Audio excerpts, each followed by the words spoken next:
You're listening to Wurth Electronics What's Up Radio Podcast, where each week we're seeing what's up in the world of electronics and PCB design. We'll be checking in with leading industry experts and Wurth Electronics specialists who are going to shine a light on our topics like energy harvesting, wireless power transfer, EMI issues, and today, ESD.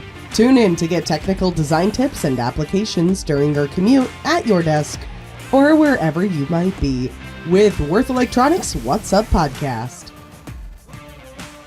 Now, right out of college, I dabbled in radio at this family-owned radio station in the Midwestern United States. In one particular studio, there was this soundboard, and if you walked by it and you bumped it just right, it would completely shut down, thus giving us silence, also known as dead air. The reason for this disturbance was a very critical problem in many electronics. It's known as electrostatic discharge, or ESD. In today's podcast, we're going to discuss the detrimental effects of ESD on different electronics, and our aim is to find strategies for prevention of ESD. We'll focus on 3 key steps in mitigating the impact of ESD. First, we'll emphasize the importance of selecting appropriate overvoltage protection device.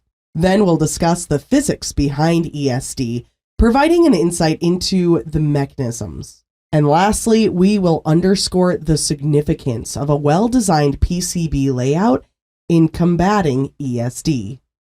So what is ESD about? ESD at the end is nothing more as we can say we have amount of charge that is generated or separated by contact and separation of some materials, in general mostly insulating materials, and therefore the more often they touch and be separated, the higher the charge is that is generated, and at the end it leads to high voltages.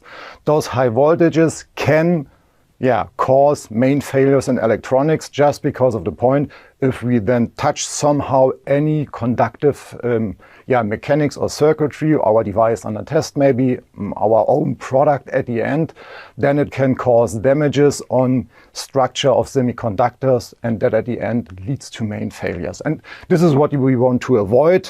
And let's go on as we talk about voltages, which voltage levels are available. We have a small overview. I guess many of you know this kind of overview, but just for information, I guess the main example we see all often is walking across a carpet, and therefore we see about 35 kV is possible as voltage during winter time. Less air humidity at the end is their high voltages can occur during the summertime. With high air humidity, voltages are much lower, but we all know it in the winter time. If you come to the office, most of the time if you touch a doorknob or whatever, a spark is flashing over, and at the end this is the main reason or the main point we want not to occur, so we want to avoid it at the end. And there's the question how to avoid it, and what measures can we do, or what can we do in general against ESD? And we have separated it in, let's say, 2 chapters. First of all is external measures. And external measures are at the end nothing more than ESD protection area. You all know it from production lines. You have special floors, special clothes, special shoes maybe, or even behavior control. That means you are not allowed to bring everything inside this area what you want to. But at the end, everything is prepared for the point that no high voltages arise at any point, at any device, whatever. Also included for ESD protection is protective packages. That means you are not allowed to take any paper, carton or whatever. It must be a special ESD package for just delivering the parts into this area. All this is done on external measures, but we want to focus today on the point, what can we do on the PCB side? And on PCB side, I guess you all know it, we have the possibility to put some transient voltage suppression devices on it, so overvoltage protection on a PCB board itself. And therefore there's the question, which one is the right one now, what to use and what to take onto the PCB. And there we want to have a look at today, which part is the right one for your application maybe. But if to choose the right component, we have to check before what is our enemy. And yeah, what is our enemy is given in the law. Let's have a look at the basic standard. It's the 6142. And therefore it is given that we have conductive pulse, we have and pulse applied on our device via air gap. But how is the pulse shaped? And that is also shown in the law, in the basic standard. And there we see that the pulse is having some special behavior, let's say it like this. We have a rise time of about 1 nanosecond, and that is roughly in a frequency range about 1 gigahertz. We have the pulse width. This is about 30 to 60 nanoseconds. So again, high frequency content is inside. Yeah. But it's not only about high frequency, it's also about high voltage levels. We've seen it before, 35 kV is possible, maybe. Yeah. But here for those testing levels, we have for contact discharge, as you can see over here, we have 2 kV, 4 kV, 6 up to 8 kV, and even special. So higher classes are also available. That depends on where your device is used. So this depends, then you have to look at the law, which of the levels is responsible for your device. But at the end, it means you have applied on your device some kilovolt impulse with high frequency content. And also, if we have high voltages, for sure, if we have a direct short through ground, it will be a high current in this time. Yeah? And at the end, this is the problem. But if we want to know what's going on during the test, because the test, let's say, is the worst case scenario, we try to have maximum impact on the circuitry of our device. So we want to stress it a little bit. But what's inside the test generator or the ESD generator can easily be seen here. We have simply set one capacitor that is loaded by the test voltage 2, 4, 6, 8 kV. And via RC and over RD, it will be discharged if we trigger the switch in front of the test generator. But if you now have a look at the bottom line, over here you see for human body model, it's about 150 picofarad, our capacitor, and our discharge resistor will be about 330 ohms. Could be more, could be less. At the end, it's let's say it's the mainly value for capacitance that a human body will give through the environment. Also RD with 330 ohms is a typical value of discharge resistant. Surely it depends on how the contact is done. So if you touch the doorknob by the complete hand area, or is it just the fingertip that is doing the contact? So let's say it can vary, but those two values are given by the law, and we have to take care that our device is able to handle it. Short hind, just the discharge via the contact is not everything during this pulse. We also have, let's say, field happenings or field coupling events that will occur during the ESD event, and that will be a problem too. And therefore, we have to ensure that our circuitry is working well. So we know the current pulse or the shape of the pulse, we know already. We know there's a high voltage level, and we know that it will bring some problems in our circuitry. The question now is, what problems could arise? As said, field coupling, so H field, E field will be a problem, but also the back path of the current will be a problem in your circuitry. And just to give it a little example, we have here two, let's say, semiconductor ICs. They are both connected on one ground net, and the ground net is not done properly. Let's say we have a strip line, and for strip lines, we all know there's the rule of thumb about 10 nanohenry per centimeter. And let's assume we have both of those ICs separated by 10 millimeters, so we have exactly 10 nanohenry parasitic inductance on the ground net. And therefore now we have some, let's say, some typical input capacitance of 5 picofarad, just because, yeah, it's calculating very easily. So, and therefore we have our 2 kV impulse that is applied on those 5 picofarad with a rise time about 1 nanoseconds, and that at the end means we have a current, inrush current, roughly about 10 amps. And if we now take those 10 amps and apply them on those 10 nanohenries with the rise time of 1 nanosecond, we will have a voltage potential about between these both 2 points, about 100 volt. That means one of the ICs is floating up on a potential of 100 volt. That means at the end, one of them will have any failure, main failure or internal destruction at the end. So this is the problem we don't want to have on our PCB. Just a few sentences for this calculations. It's done with ideal components. We know the value would be a little less than calculated in here, but just to give you a roughly idea, I guess it's a quite good example.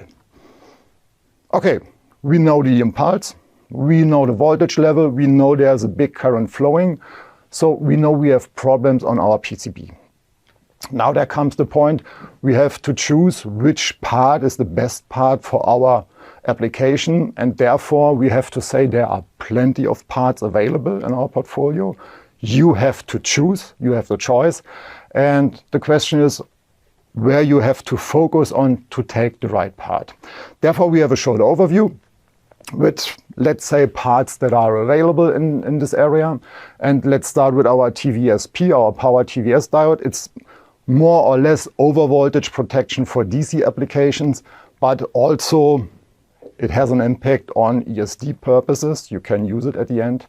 If it's TVSP is standard package size, SMA, SMB, SMC, that's what you know, as you know it in general, they are available. If you want to have it a little bit smaller and more I/O pins in one package, so more channels that being secured over here, you can take our VEA or ESD suppressor array. And in this case, it's not a TVS diode, it's more or less a micro varistor. So we have here a real varistor array in this case. On the other hand, we have the big area of TVS diodes. And as you see here, several packages, DFN, SC, SOT, DFN in a long range version, so for more channel application, and also MSOP with 10 pins, with 8 pins. So there's a big variety. You have to choose what are the right criteria, we will see later on. And last but not least, our VE series, our ESD suppressor as single version, down to sizes of 04, 02. That means at the end, if you prefer single security of your data lines, you don't want to put ICs because you're more familiar with that kind of layout, then you also can take those ESD suppressors. We will see later on where you have to look at which criteria to choose the right one later on. Yeah, so if you see it above, VE TVS diode, standard, high, super speed series. We have 3 different series, and now we just have to check where are the differences of those series. And so let's start with the standard series. And there you see one big point. They are available in unipolar and bipolar. This is the only series where this option is available. Why? Very easy said, because in this case we have in every IC internally we have separate TVS diodes per pin. So on every I/O pin there is a separate TVS diode that is working against ESD, and this one we can choose as a bipolar or unipolar.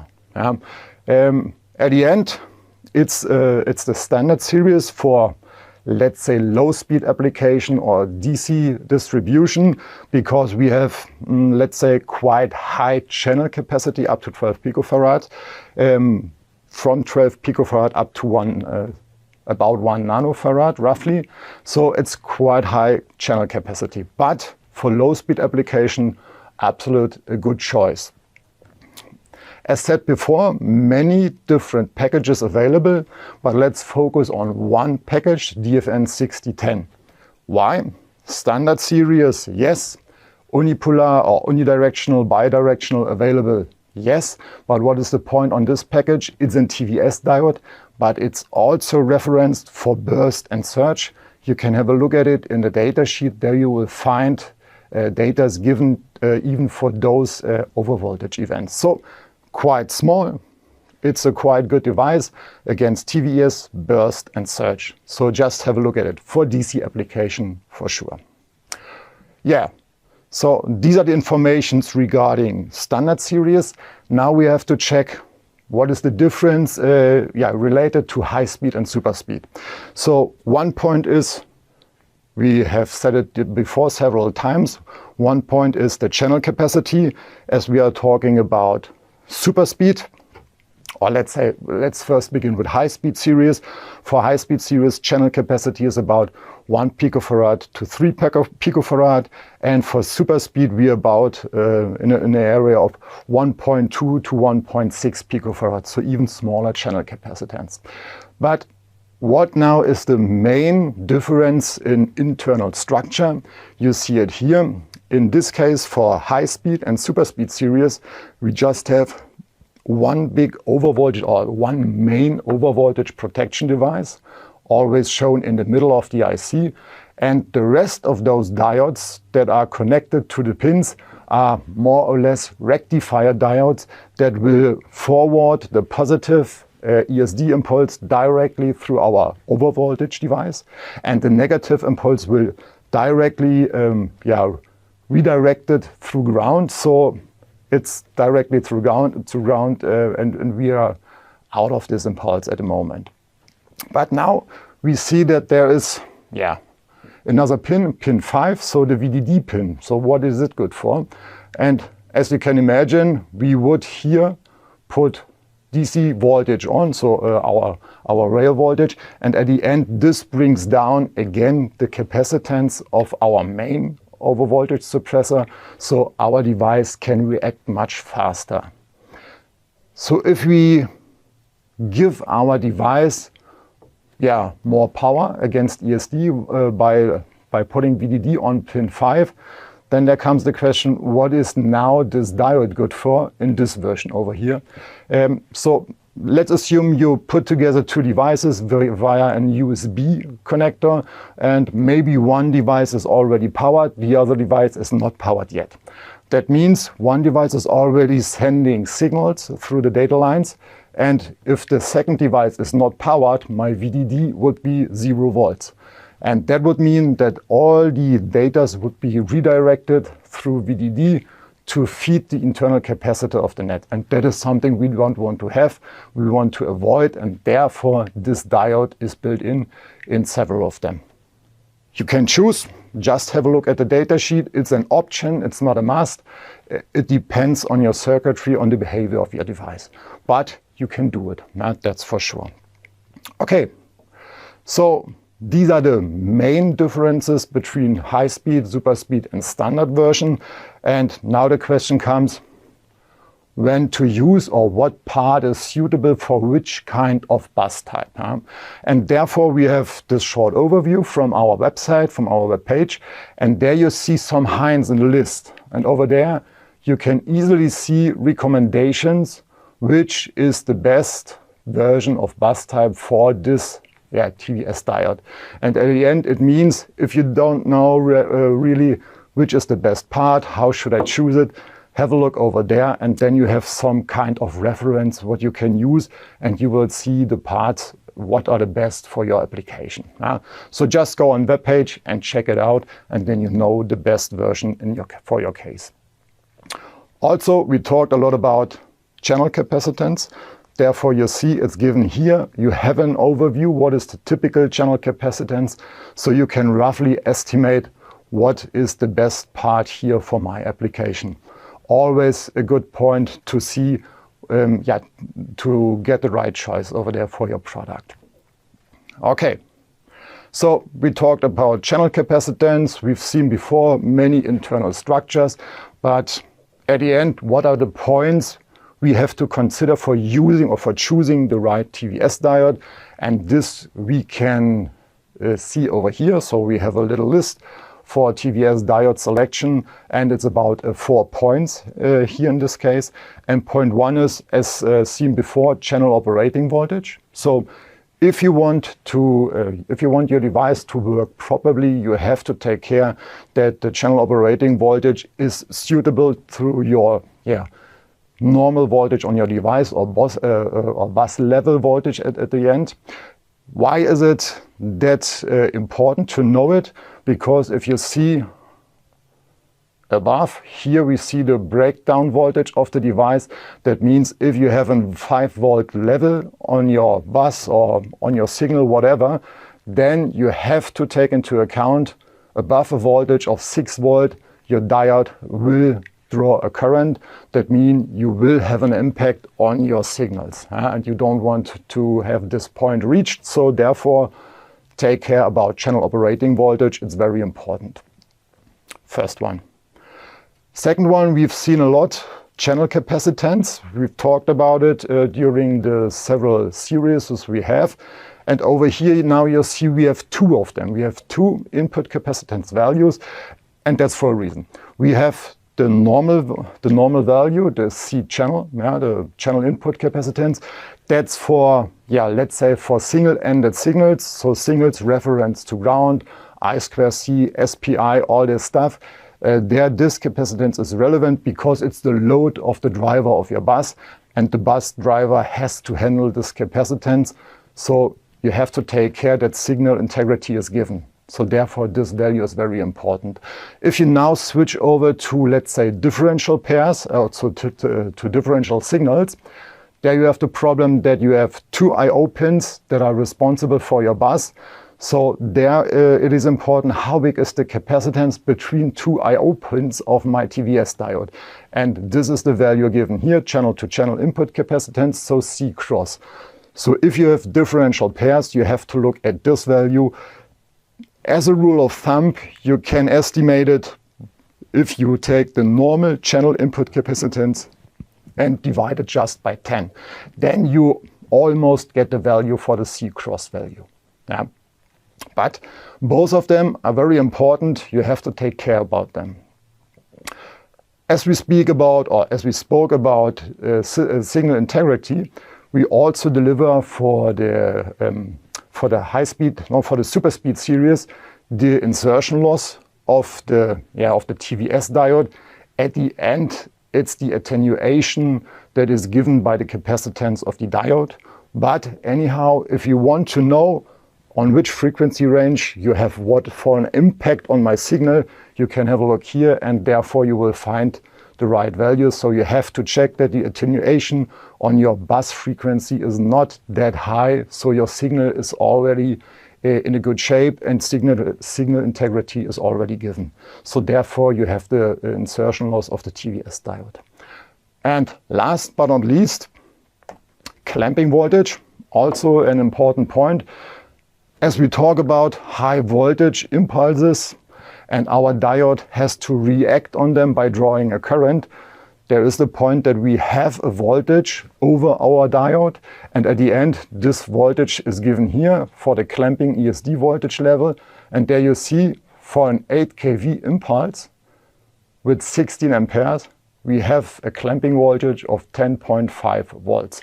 That means all the circuitry around your bus must be able to handle those 10 volts. If not, you will have a damage in your circuitry, even if you have those TVS diodes into your PCB and everything is routed fine. But you have to take care that your circuitry is ready to handle this kind of voltage or this voltage level. Yeah? This is always also a big point you have to consider. Okay. So we have spoken about TVS diodes, we have spoken about the criteria of TVS diodes where we have to focus on, but we've seen before that there also is the availability to choose single overvoltage protection devices, so normally varistor sizes or varistor techniques, and therefore we have, let's say, several series with different given parameters, and therefore we want to have a look at it. And the first series in this case is our ULC series, so ultra low capacitance. And here you see all of them are having a channel capacitance of 0.2 picofarad down to sizes of 0.4, 0.2, so very small in dimensions. So if you really like to make your ESD protection on single channel purposes, then you can use this one. If you're familiar with that kind of, let's say, layout, then this one is the right one to choose. If you really need low capacitance values, we are here in the area of the SuperSpeed series. If this is not enough, we have the FEM2F series, also down to 0.4 or 0.2 as package size, but here we have a channel capacitance of 0.04 picofarad, so even less than for the SuperSpeed series. So if there's any special requirement on your circuitry, here you have the right overvoltage protection device. Just have a look at it on our webpage. You find everything, all the informations about online. Yeah, and now in this case, also last but not least, standard ESD suppressor series, so SMD varistors, single channel varistors at the end. If you would like to work with those parts, here they are, also available down to sizes of 0.4, 0.2. At the end, you only have to consider that we here have, let's say, a little bit higher channel capacitance values. We see it over here. I just focused on 0.6, 0.3 just for an example. And we see over here that we have channel capacitance about 100 picofarad. So low speed application, DC distribution, voltage distribution is the right application for those parts. But we have special parts over here with channel capacitance about 3 picofarads, and these parts are even suitable for USB 2, LAN, 100 megabit, all this stuff. So it's up to you. It's your choice which kind of layout you would like to do. And therefore we have the parts, and it's your choice what is the best. Where does this high capacitance come from? Just as at the end, it's simply said the inner structure of those varistors. We have a multi-layer construction, and therefore we have several of metallic plates that are standing against each other, and they are building a quite high capacitance value. That's all. But as seen, you can choose which capacitance value is suitable for your application, and therefore you just have to choose the right version with the right size and the right voltage. Okay, so far so good. So now we have spoken about the parts. We have spoken about the ESD parts itself. We have spoken about criteria, how to choose the right parts.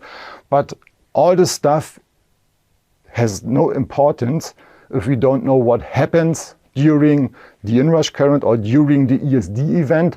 And we should know what happens in the MC house. And therefore, we have this little, let's say, picture of a device under test. And therefore, we have a connector, we have our TVS diode, and behind this TVS diode, we have our circuitry.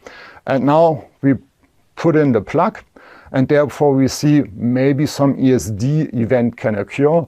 For sure, some noise will come in, will come out, but we will focus today on TVS, so ESD purposes. And what happens now is that the TVS diode is working hopefully quite well, and most of the current is drawn out of the I/O lines and given through the ground plane. What now happens is that all the current is flowing underneath our circuitry. And you remember we talked about 1 nanosecond rise time, about 60 nanoseconds pulse width. That means we have high frequencies going on our PCB, and we don't want those high frequencies to be in the near or the closer range of our circuitry. So therefore, what would be the best option? The best option would be not to have this current on your PCB in your circuitry. So if you can choose it the better way around, just redirect the current as quick as possible in the shortest way through your chassis, so that if you have a conductive chassis for sure, so that you don't have this current on your PCB.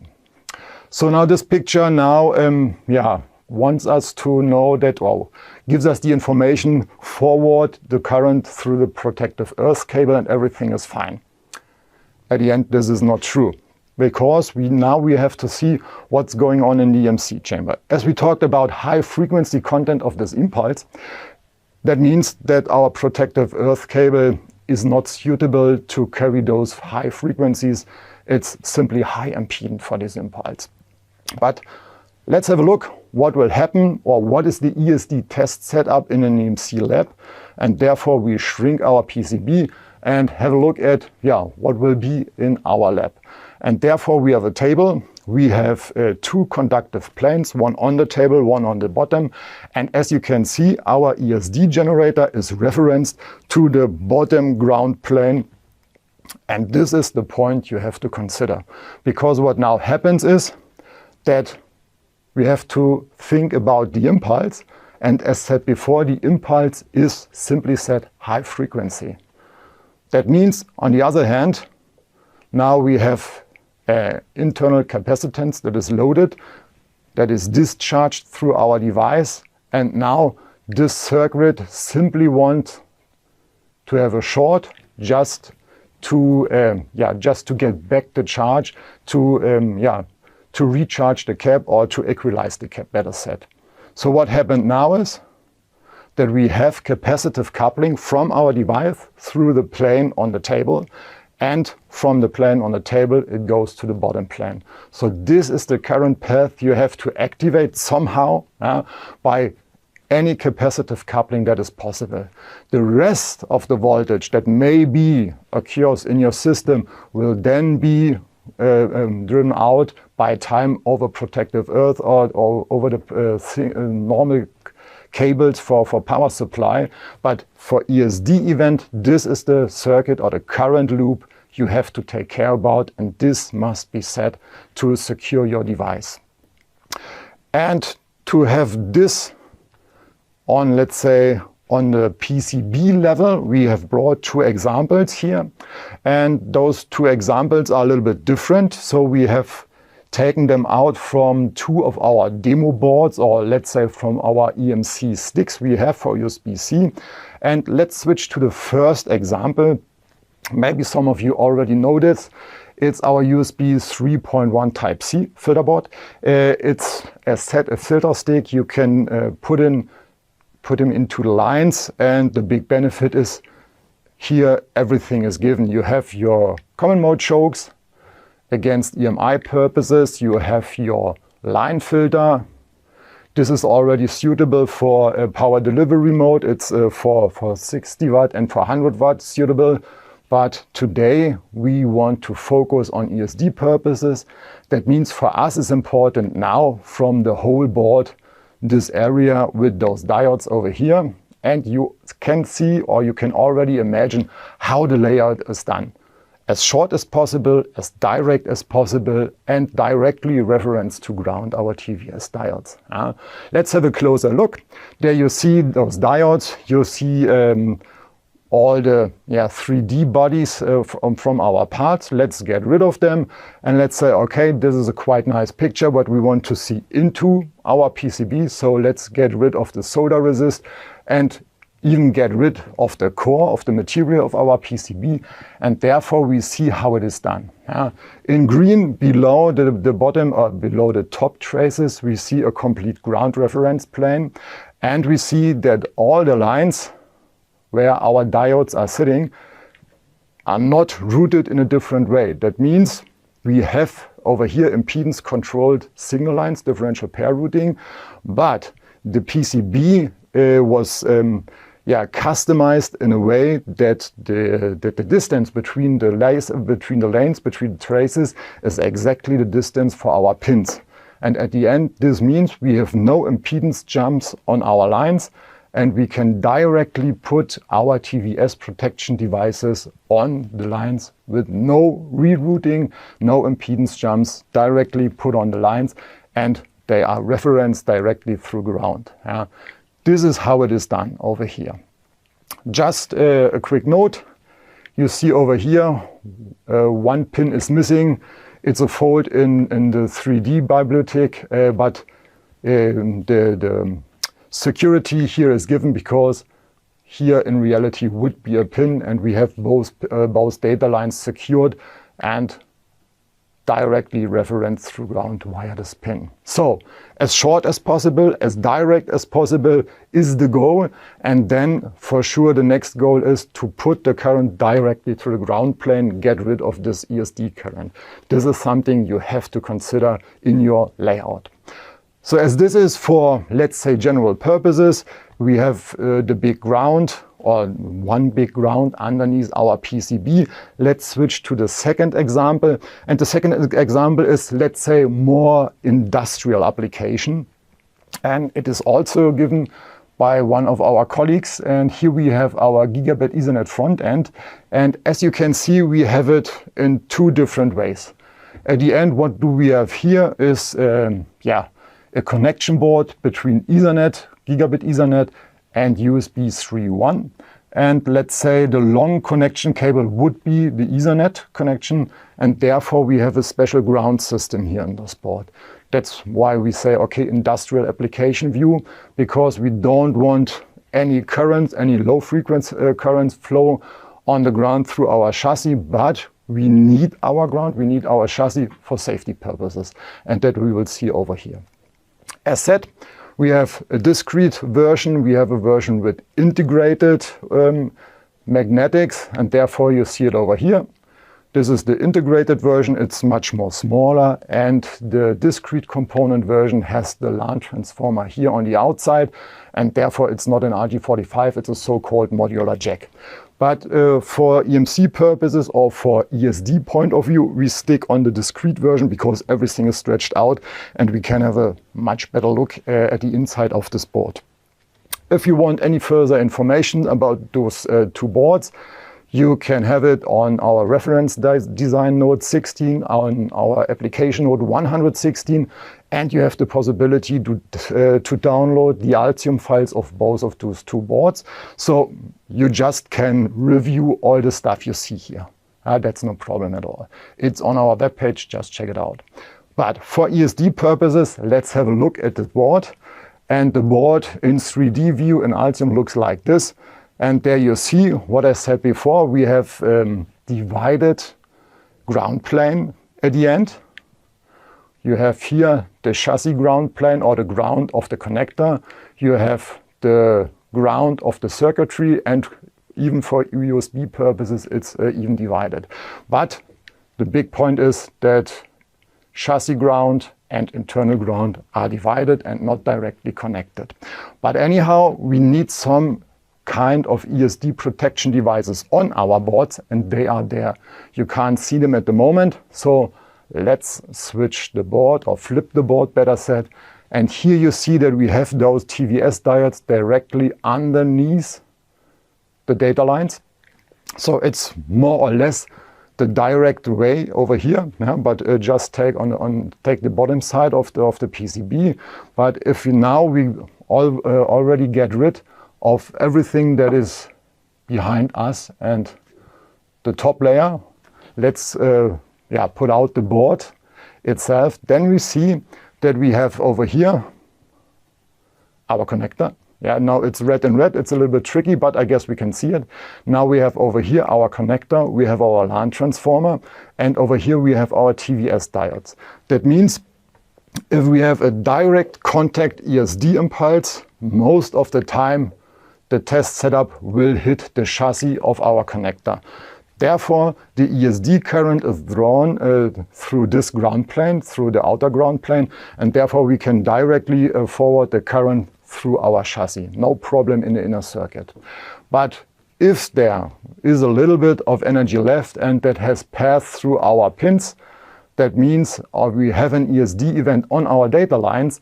At the end, our transformer will somehow couple some of this energy out, and there we have our 2 kV capacitors up to the chassis ground, so there will be a little bit of this energy will be drawn out. And if then the rest of the energy comes really through the inner circuit and we have it on the secondary side of our LAN transformer, then here the TVS diode gets active directly on our data lines and can reward or forward the current directly to chassis ground. And therefore it's not seen here at the moment, but we have also big ground plane in the between layers. There are 2 additional ground planes, and therefore we draw the current directly back to chassis ground. And this is only possible because here we have some coupling caps over here and over here, and they are there, let's say, well equipped, so just to support this kind of event, so that the most of this current can be drawn out of our system. Okay, so let's get the bottom side again seen here. So now you see that we have our TVS diodes directly on the bottom side, and the current is going directly on the ground, on our internal ground, and then will be drawn out on chassis ground. So therefore we can reactivate this capacitive coupling to the environment, and this is the point where we have to focus on regarding ESD. We invite you to learn more about ESD by visiting our application note on the topic at Wurth Electronic Online. While there, check out our entire lineup of ESD mitigating components, including TVS diodes, ESD suppressors, suppressor arrays, and other EMC components. We're aware that some podcast streaming services don't support video content, so if you want to see all the images and videos from today's presentation, you can find them at www.we-online.com/podcast. Just head over there to get the full visual experience. You're listening to Wurth Electronics What's Up Radio podcast, where each week we're seeing what's up in the world of electronics and PCB design. We'll be checking in with leading industry experts and Wurth Electronic technical specialists who are going to shine a light on interesting topics, such as energy harvesting, wireless power transfer, EMI issues, and so much more. Tune in to get technical design tips and applications during your commute, at your desk, or wherever you might be with Wurth Electronics What's Up podcast.